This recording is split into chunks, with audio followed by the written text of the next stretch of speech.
We are rolling. It's Saturday afternoon, and you know what that means. It's time for another episode of Mega Strange. Oh, shit. And by golly, we have a slobber knocker of an episode for everybody here tonight. We thank you for joining us live from Mega Strange Arena, straight out of San Diego, California. And we are your hosts. I am Derek. This is Johnny. Yo. How are you doing tonight, Johnny? I watched this might sound corny, but I watched a video that was like top 10 things not to do on YouTube in 2023. And it was Did like, I just do like all of them? No. They were saying like, don't do crazy intros. And I was like, what? I love doing intros. They're like, you could kind of just say who you are. But like, they're like, if you don't get to what your episode is about in 8 seconds, everyone's turning off or tuning out. I think that's ridiculous because I think our audience loves your intros. So I'll never do a crazy intro ever again. what the fuck? No.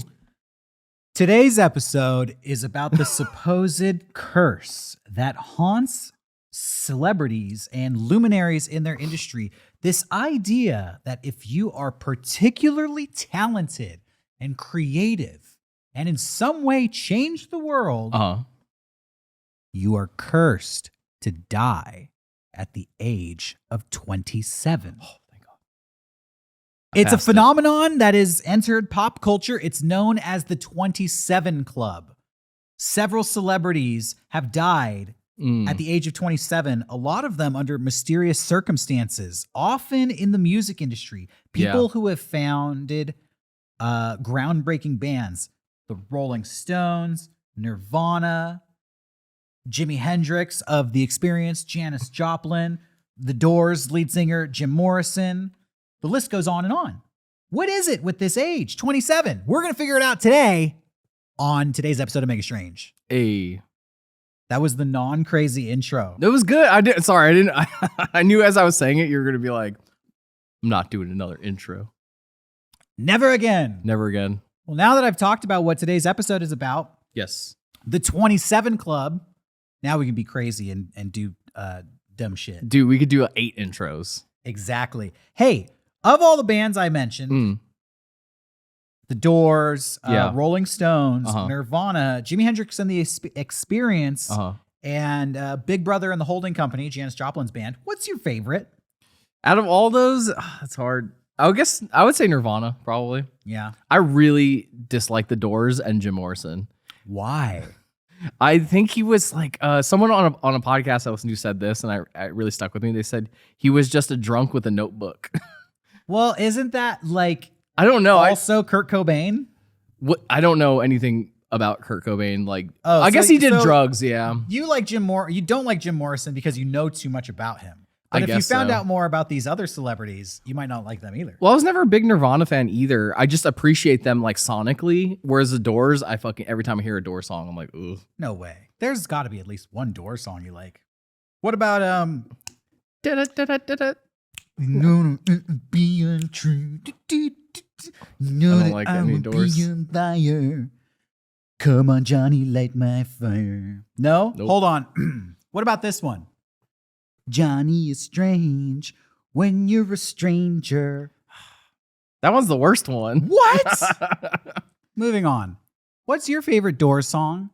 Leave a comment down below. Or do you hate the Doors?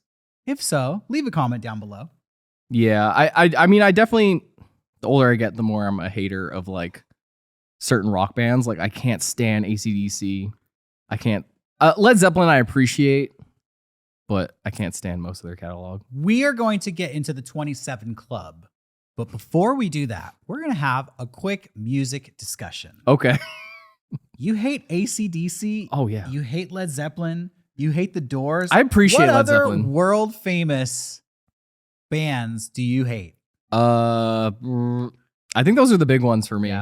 Yeah. I'm not the biggest fan of any of those bands. I think I do like Led Zeppelin more than the others, but yeah, they have enough good, but like if I have to hear Back in Black one more time, that song drives me up a wall. What about awful. What about Dirty Deeds and the Thunder Chief? I hate that song too.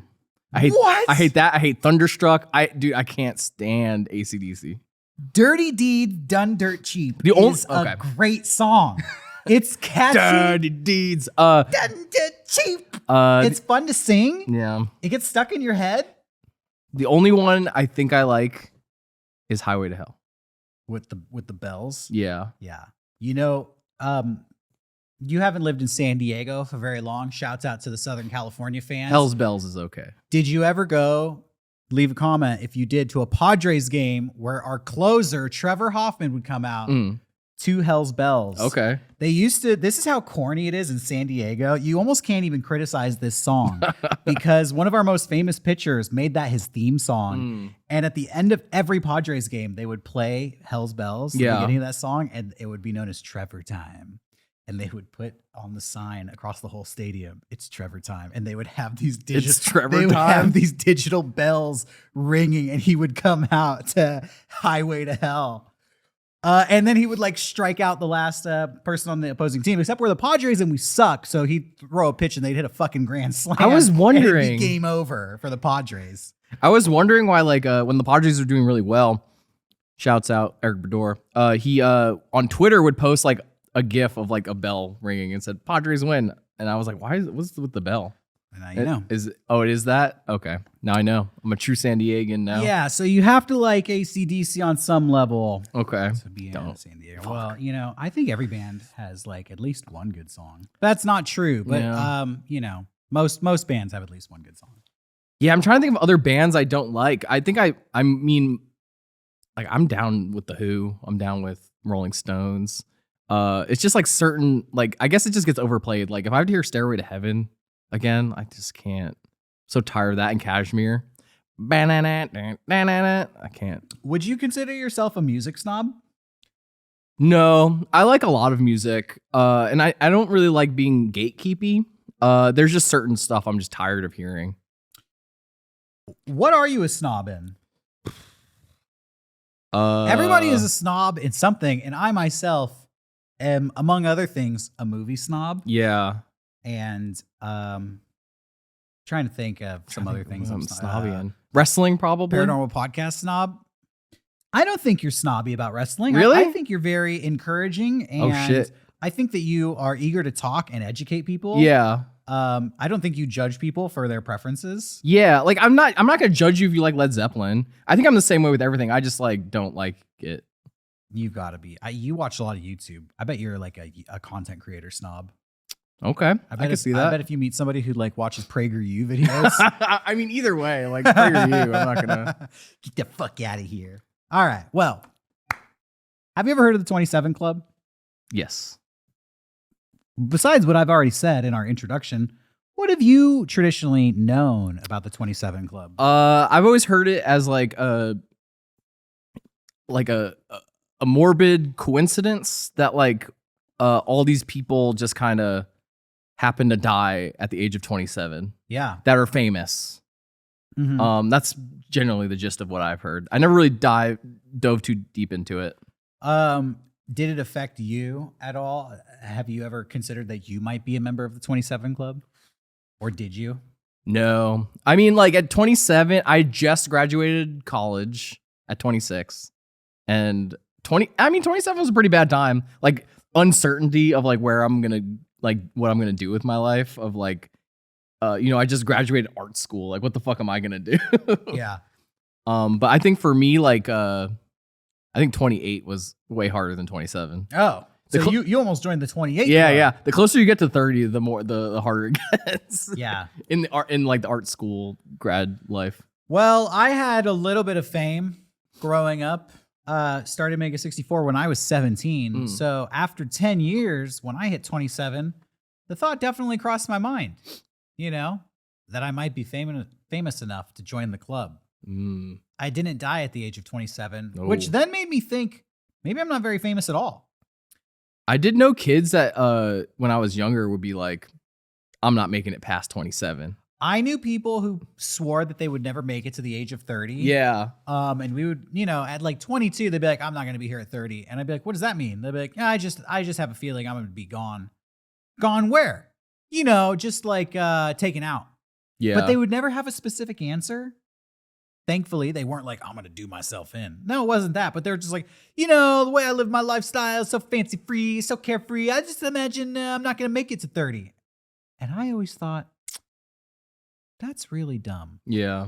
Because it's really easy to make it to 30. You just keep on living. Just keep on keeping on. I didn't understand the mentality of like, there's probably going to be a situation where I could keep on living, but I'm just going to goof it up. That's what I think. Like, I didn't understand that mentality. Yeah, I get it. This carefree, like, jovial, like, yeah, I'm gonna fuck this life up and just be gone. I'm on my way out. I'm 14. I got like 3 years left. Seriously. And I was like, I think if you just keep doing what you're doing now, you're gonna go way beyond 30. I think it's just because like in school, time felt so endless. Maybe you're right. Yeah. And like once you're out of school, like time goes by like nothing. It sucks. But in school, like every year felt like an eternity. So I could see like why people were like, yeah, I'm not making it to 19.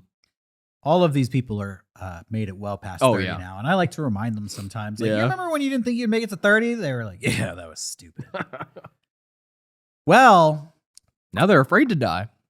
That's how it goes. Well, they were always afraid. I mean, they seem more gung-ho about it. Now they're like, oh, God. You're right. You're right. All right. Let's get into it. So, you may have heard of this cultural phenomenon known as the 27 Club. Where did it start? This club is said to go back at least 100 years. Yeah. We've even talked about in our previous episode about musicians who sold their soul to the devil. One musician in particular, Robert Johnson, who died in 1938 at the age of 27, is said to be a member of the 27 Club. But he was added retroactively because this whole idea of the 27 Club didn't even come around until the mid-90s. Yeah. Did you know that? Well, I mean, I heard it. That's when I heard it for the first time was around then. It's so interesting because I heard a lot of urban legends in the 90s growing up, and I assumed that they had been around for decades. Yeah. But then I come to find that they were just invented and passed around in the 90s. Like the whole Wizard of Oz, Dark Side of the Moon thing. That was like a 90s urban legend. I always thought it was an 80s thing, too. I thought it was like from the inception of the album, but they didn't make that up until like 1993 is like the first mention of that whole urban legend. If you don't know, some people say if you watch The Wizard of Oz, that Pink Floyd was actually watching The Wizard of Oz in the studio when they recorded Dark Side of the Moon, their most famous album of all time, and that the album actually syncs up perfectly with the movie. Yeah. But you have to start the album on the third roar of the lion during the MGM logo. But then they say halfway through the movie, it gets out of sync. Yeah. And they're like, well, that's because they allowed time for you to flip the record over. Oh. Yeah. In the year 2005, I used to be on these message boards that trafficked in like bootleg movies, illegal movies, pirated movies, and stuff like that. And somebody made a cut of The Wizard of Oz set to Dark Side of the Moon. I saw this recently too. Like on TikTok, someone did it. Yeah, they like matched it up perfectly. Yeah. But it wasn't perfect. It would like kind of works. Yeah. At best, it kind of works. I think the intro works the best. Like the stuff that like they're saying in the beginning really lines up what's happening. It works for about like 10 minutes. Exactly. Yeah, that's about it. And then it falls apart. Yeah. The 90s was a time for all of these urban legends to spring up that would last to this day. Like they lasted for decades. And one of these was the idea of the 27 Club, which was actually started by Kurt Cobain's mother. Okay. She was the first person to realize, to voice this idea of the 27 Club in the media. But she said that it was something that Kurt himself had been fixated on. Okay. So where does it all start? What was he fixated on? Well, it actually goes back to the 60s, right around the Summer of Love. And all of those other musicians, Brian Jones and Jimi Hendrix and Janis Joplin. Kurt Cobain's mom said that he considered those people to be in a club because they all died at the age of 27. people at the time like had talked about how they died at the age of 27. But it wasn't until she said this in an interview, like he wanted to join that club, that people were like, oh, what club are they talking about? Well, I thought I'd look it up and give you some of the details around some of these people and their deaths. Some of them have mysterious details surrounding them.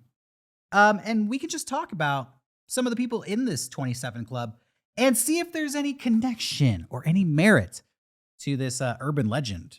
Can I say something real quick? Yeah, of course. I always think about this because it's kind of amazing. I mean, it's upsetting that these people died, but like how untainted they are. Like every image of Kurt Cobain is, that's all we have of him.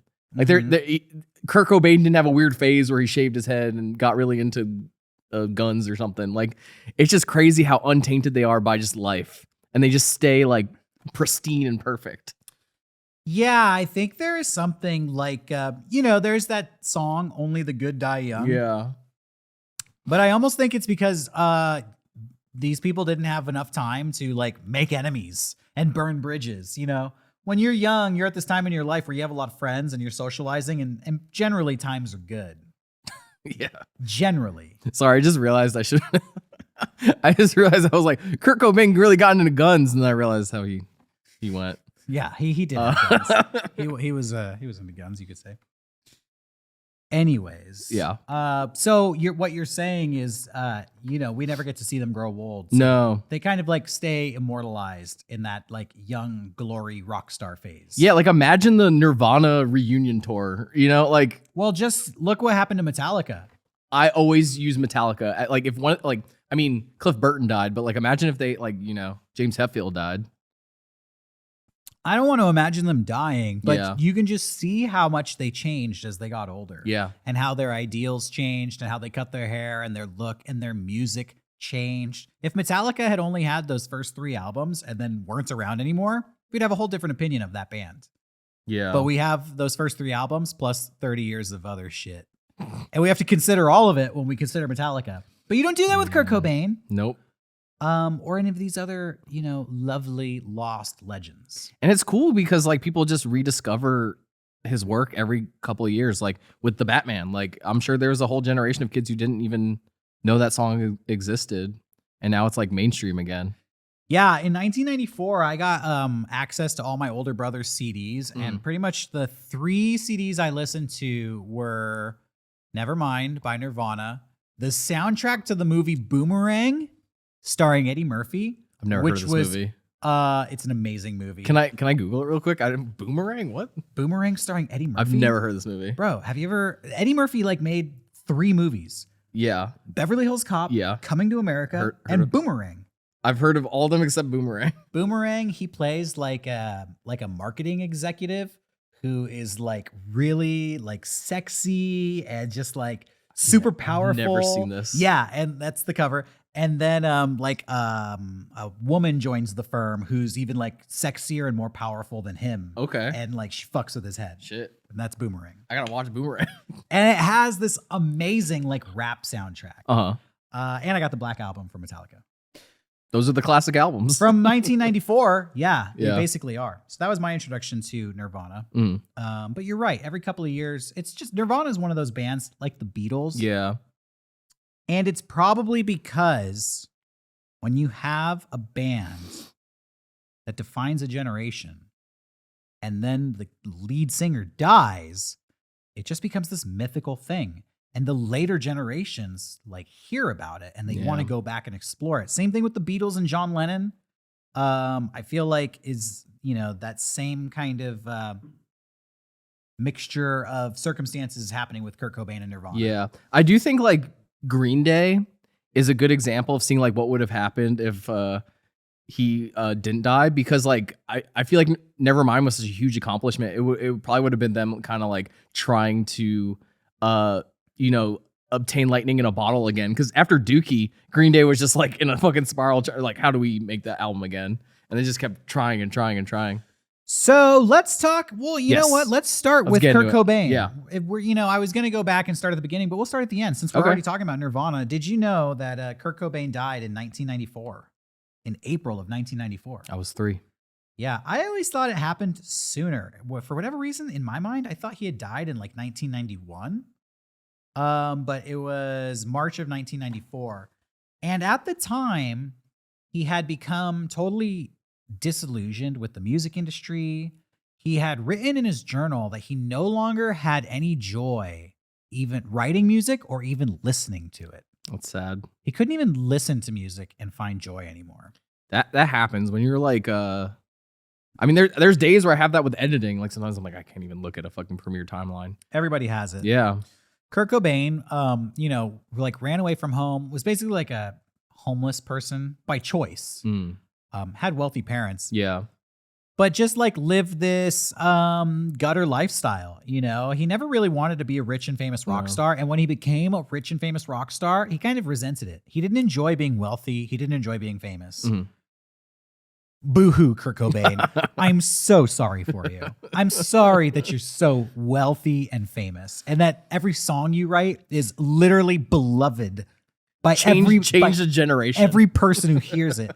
I'm sorry you're considered a musical god. Yeah. But that's what the situation was. In 1994, he actually was ready to break up Nirvana. And Nirvana was scheduled for Lollapalooza of that year, and they pulled out. Amongst rumors that they were going to break up. Shit. This was like 3 days before he was found dead. Some people think he was murdered by his wife, Courtney Love. And there are all kinds of documentaries out there debunking this, but also supporting it as a conspiracy theory. Kurt Cobain, Courtney Love is a whole another fascinating story. For real. Courtney Love basically, at a young age, decided that she was going to become famous by any means necessary and moved to Hollywood to essentially become the ultimate groupie. What's the matter? She's just Trisha Paytas, dude. She did. You're fucking right. She's just Trisha Paytas. You're 100%. She's like the proto Paytas. Holy fuck. She was going to I don't know if I'm saying her name right. I think you are. Paytas? Yeah. She was going to become famous by any means necessary. She essentially moved to Hollywood to become a groupie. Yeah. At an extremely young age. Was underage when she did this. Eventually like moved up to Seattle, pursued Nirvana and Kurt Cobain. They fell in love and she founded the band Hole. Yeah. After being with Kurt Cobain, and a lot of people say that Kurt ghost wrote the first Hole album. So if you love Nirvana and you're like, oh, I wish there was more Nirvana, pick up that Hole album. It's good. It's basically, it's fucking good. It's a Nirvana song with Courtney Love singing all the tracks. Yeah, it's amazing. I love that first Hole record. It's so inspired by the whole music scene that she was heavily involved in there. For various reasons, she may have become angry with Kurt Cobain and wanted to have him murdered, but I don't think so because the official story is that she really wanted to save him and was afraid that he had turned suicidal. Kurt Cobain was checked into a rehab facility in Los Angeles a week before he died. Okay. And he was doing well there by all accounts, but broke out of the facility, jumped the fence, got into a taxi in Los Angeles, took the taxi to LAX, got on an airplane back to Seattle. Oh my God. This is a wild story. Yeah. He gets on the airplane. You know who he sees? Who? Duff McKagan from Guns N' Roses. Oh, sick, dude. And Duff McKagan Yeah. has said, he's gone on record and he's told this story and he said, Kurt Cobain always fucking hated Guns N' Roses. I knew that. He hated Los Angeles and we were the LA band. He fucking hated us. But when he saw me on that airplane, he seemed happy to see me. He's like, what's up, Duff? Good to see you. And he's like, I don't know, man. I knew something was wrong. I knew something was wrong. When he said good to see you, it's like, you don't like me. Like, what the fuck is this shit? So Duff McKagan at this point was the only person in the world who knew where Kurt Cobain was. Yeah. On a plane to Seattle. There's no like Twitter or anything at this time. Like, yeah. You know, like people barely had cell phones. Exactly. And unfortunately, within a few days of returning to Seattle, Courtney Love hires a private detective to track him down, and they find him at his house, and he has died by that point. Shit. He did release, he wrote a note to his childhood imaginary friend named Boda that basically explained everything he was feeling and everything he was going through. Okay. And Kurt Cobain would be the first member of the 27 Club. Because as we already said, his mom would give this interview and said he was obsessed with these other musicians who had died at the age of 27. So it was like the first time it was given like a name. Yeah. Okay. Would you like to hear about these other musicians? Yes. It all starts, actually, it all gets traced back. Even though Robert Johnson died in 1938, the first actual member of the 27 Club is the founder of the Rolling Stones, Brian Jones. Okay. I'm not super familiar with the Rolling Stones. I mean, I am. I know Keith Richards and Mick Jagger, but I don't know like their first album in history. So I was unaware that Brian Jones was like the main guy. Yeah, I didn't know that either. That it was his band. I've heard definitely that there's an album they have called Hot Rocks that is like kind of a best of all their, eras. Yeah. And the first CD is fucking like it's amazing. I don't really like the Rolling Stones. I don't know if that's his stuff, but like their early albums are fucking awesome. They have this song called like 2000 Man. It's pretty fucking bomb. Are you a Pink Floyd fan? A huge Pink Floyd fan. So you know the story with Sid Barrett? Sid Barrett. Yeah.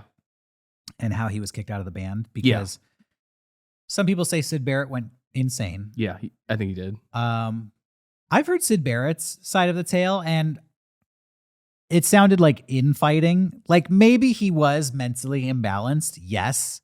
But also it also seemed like the other band members were just fucking sick of him and kind of wanted to kick him out.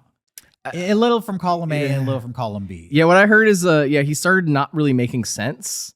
And they didn't really, it caused a lot of fights because they didn't really know what he was saying to them a lot. Because he would just start with like, it would just occasionally kick in and he would be in a different dimension. But then he has gone on record and said like, I was fucking with them because I was so tired of their shit. And I was the leader of the band and they were acting like I didn't belong in the band. So I just started fucking with them. And so they kicked me out of the band. But the hard part is that a lot of people didn't know for years he was still, it was funny. Like whenever I bring up Sid Barrett, I'd be like, yeah, he's still alive. And then they'd be like, what? He's since passed now, but for a while he was still alive and dude was very not well. Yeah. Well, Brian Jones, the founder of Rolling Stones, kind of the same situation. Okay. Kind of the same situation. He just started feuding with Mick Jagger and Keith Richards, and slowly they started to kind of take the helm of control of the band away from Brian and started relegating him more to like an instrumental role. He was a singer and lead songwriter, and they took on those roles themselves. And he became pretty upset about it. Between July 2nd and 3rd, 1969, Brian Jones passed away. He had basically been forced to quit the band, Rolling Stones, and was living by himself with him and his girlfriend were living in a farm in England. We're not going to get too much into the gruesome details of how all of these people passed away, but Brian Jones, in 1969, officially died of drowning. Actually, what the coroner listed his cause of death as is death by misadventure, which basically means doing drugs, partying, having too much fun, had an accident. Misadventure. Death by misadventure. They found him at the bottom of a pool. He drowned. Some people think he was murdered by a neighbor who claimed that Brian owed him money.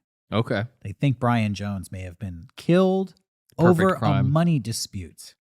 It's interesting that both Kurt Cobain and Brian Jones are, involved in these conspiracy theories about their death. I feel like it's a sense of like people like it's hard to believe, I feel like when stuff like that happens, similar like 9/11, like, like there's so many conspiracies, like once something, wild like that, like unthinkable happens. For sure. Yeah.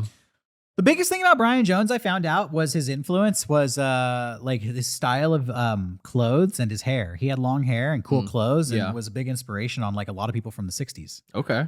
And founded the Rolling Stones. That's bomb. Within like 2 or 3 years, he was 27 when he died. Mm-hmm. Within 2 or 3 years, Jimi Hendrix would die at the age of 27. Jim Morrison would die at the age of 27, and Janis Joplin. Shit. So all three of those people were younger than Brian Jones and were friends with him, and I'm going to say presumably looked up to him. Almost exactly 2 years later, Jimi Hendrix died at the age of 27. The story you've heard about Jimi Hendrix is true, if you've famously heard the story. Yeah. That he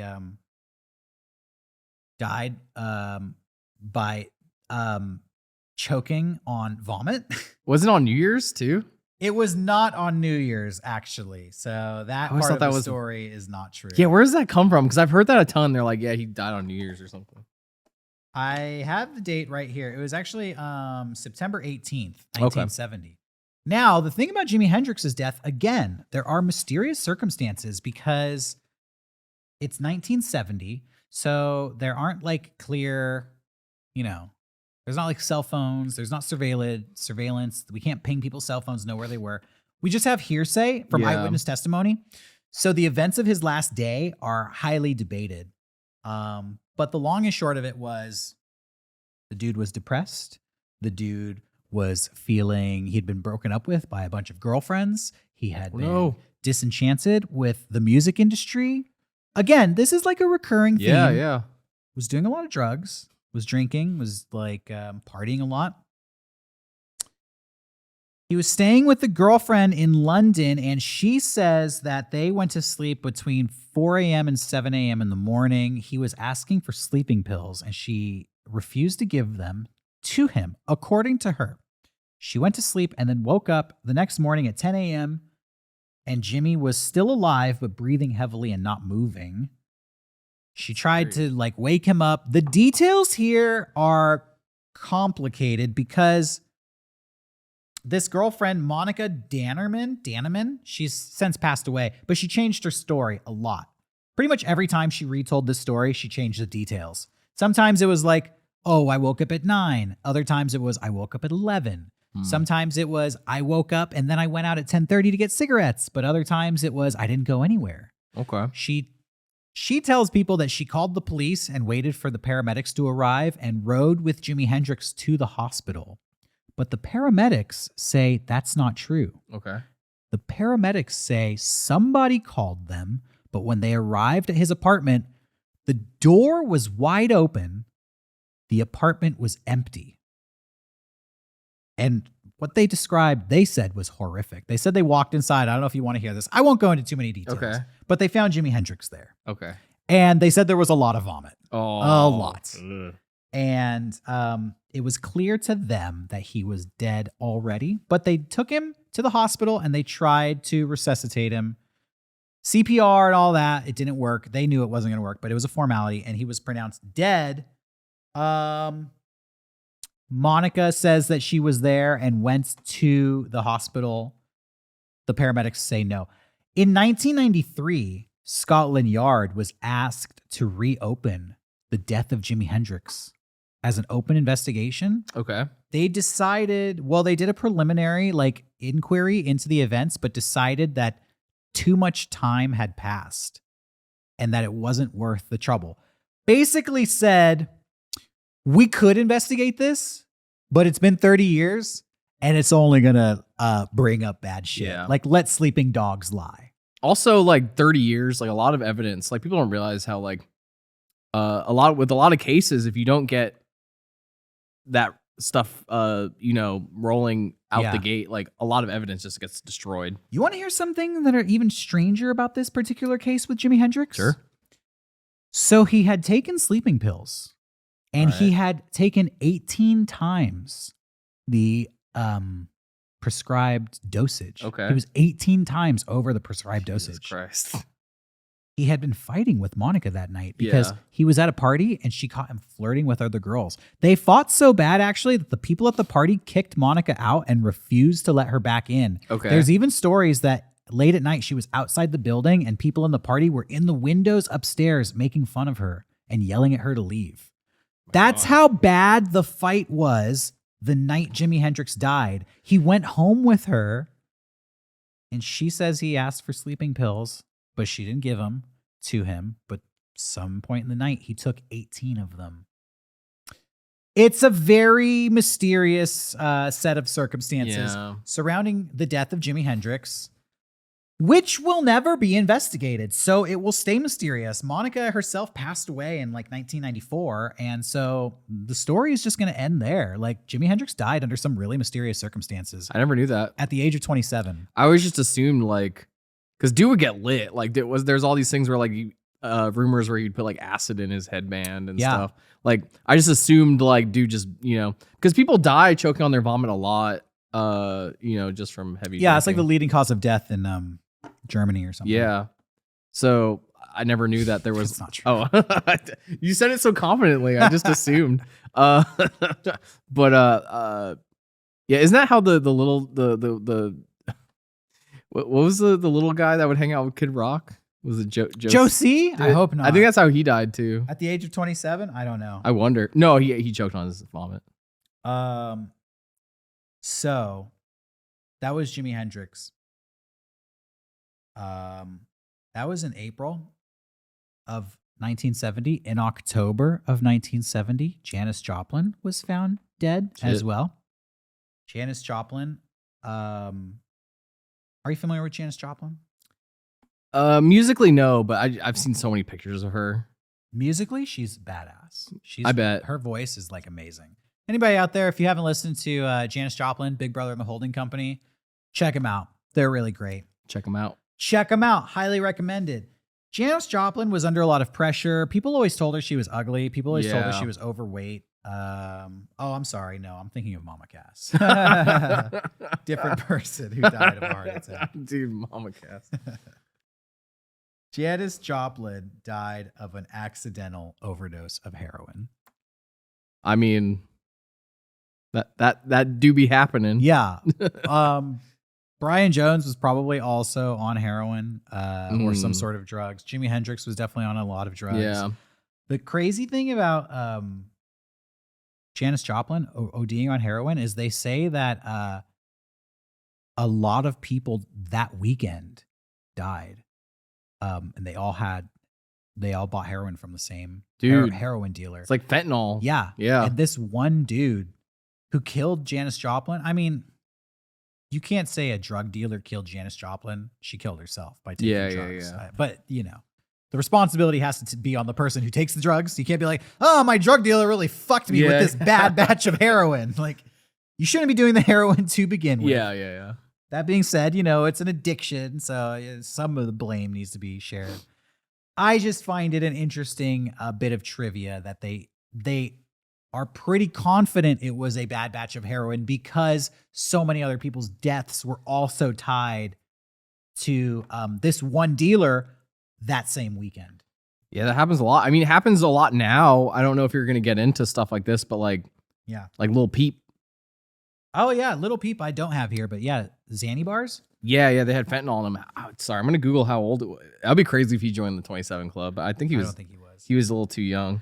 Interestingly enough, like all of our celebrities today, there is some debate about what really happened to Janis Joplin. And she has a friend who said that Janis did not die of an accidental overdose, but went out, I'm going to say it, Bob Saget style. Fell down and hit her head. Oh, shit. Yeah.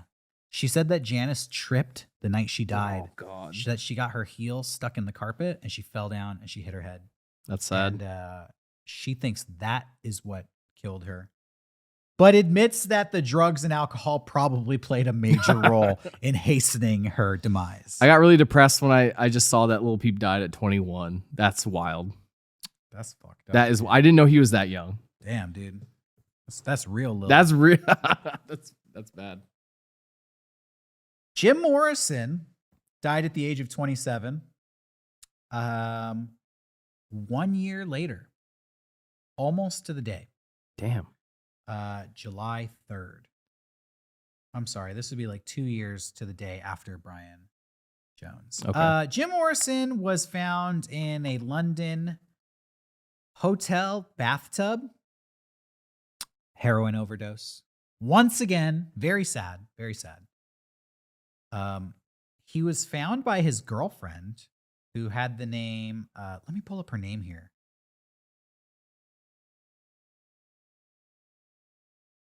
Um,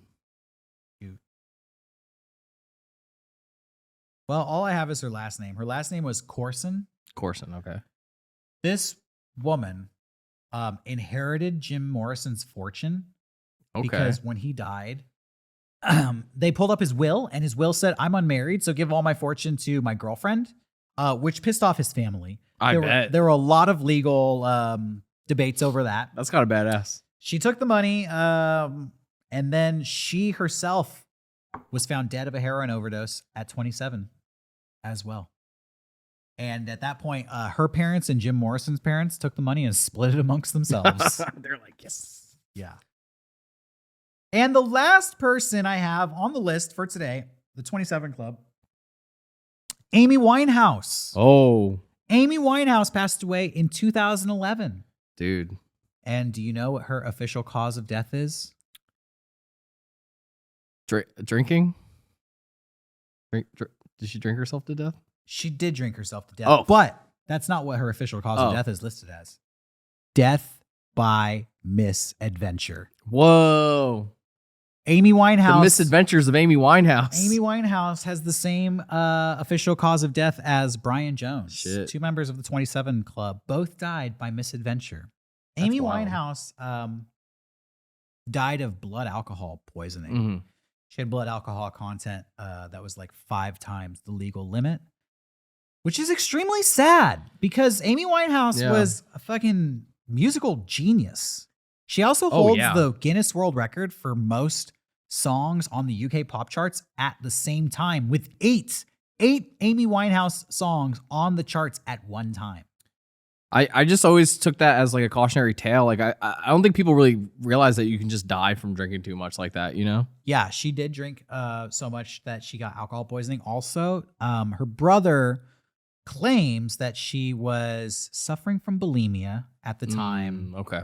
The pressure to look good in this fucked up media world we have. It's messed up. Yeah, and her body was weak from the weight loss, and they say that contributed to the alcohol being fatal to her. Shit. Yeah. Yeah, I guess if you're that skinny. So it's extremely sad. But I'm not going to leave you with that. We're not just going to leave it on a downer. I'm going to give you some scientific facts to make you feel better. What is it with the age of 27? Why? Why 27? Is there something to it? Is there some numerology? Well, scientists have looked into this. And they have done studies to see maybe just randomly, maybe people are just statistically more likely to die at the age of 27. And do you know what they found out? Do you want to know what they found out? Yeah. The answer is no. Oh. You're not more likely to die at the age of 27. You know what ages you are more likely to die at? 30? They found 2. Oh. Which? Young people under the age of 45 are most likely to die at the ages of 25 and 32. Fuck. And I don't know why. And I cannot tell you why. I'm hitting the second one. And I will leave you at that. So you have 2 hurdles coming up in your life, in your early midlife. If you can make it past 25, then you got to make it past 32. And then it's smooth sailing all the way to 45. Was XXX Tentacion in the 27 Club at all? Is that? No, I think he was 23. Okay. When he got shot. Damn. Yeah. And that's controversial as well, because he committed a lot of heinous crimes Yeah. himself before his own demise. Did you enjoy today's episode? Are you going to join the 27 Club? I hope Please not. don't. It's a long list of people. It's very weird. It is like a cultural thing. Like to me, the most fascinating thing is just that the idea of the 27 Club exists. Yeah. That as a culture, and I'm pretty sure this is only in like American or English society, you know, this is a very English speaking thing. This idea that the best of us are only going to make it for 27 years. That's sad. I don't think it's the best of us, though. I think it's the most troubled. I think it's the artists who burn bright because they are so tormented. That rock star lifestyle, man. It's pretty. It's like a double-edged sword. Yeah. This is a bummer, but do we want to? We got a package. We did get a package. We're gonna open up this package sent to us from a Mega Stranger, and I just want to say thank you for joining us, everybody. We hope you enjoyed today's episode. If you do, be sure to like and subscribe our content on YouTube and all social media, and share it with a friend. Oh, there's a note under it. And the note says, "Hello, Mega Strange. I've recently got way into board games, and Horrified is one I have liked a lot. It's horror themed, and it's a co-op game. It's all about surviving against legendary cryptids. Ooh. Best of luck." Ooh, there's like Mothman on there. There's El Chupacabra. There's there's the Jersey Devil. Shit. I just want these minifigs. Those are sick. We're gonna play this. You know, Mega 64 Board Game Olympics is coming up soon, and maybe we'll play this game on there. Or there you go. Maybe we'll play this for a special episode, you and me. Sure. Of Mega Strange. Mega Strange does some gaming. Was there a name? This is from Braden. Thank you, Braden. Well, that's our episode for today. We thank you for joining us, everybody. Be sure to follow us on Instagram at Mega Strange Podcast. You can follow me at Derek Acosta only, and you can follow me at Catboy_Slim. That's right. Hey, I also want to give a shout out to myself because I've been spending the past year, practically at this point, 8 months, working on a new comic book called Phobia. Yes. Which is going to be coming out in the next few months. So if you're interested in that, stay tuned, and you can follow Phobia at Phobia Horror Comic on Instagram. I'm really happy. It's going to be 6 issues, 12 stories, over 100 pages. Damn. Of fully colored, sequential, horrific art. That's awesome. Written by yours truly. So stay tuned for that. Hey, we'll be back next week with a brand new episode of Make Strange. Until then, stay strange, everybody. Good night.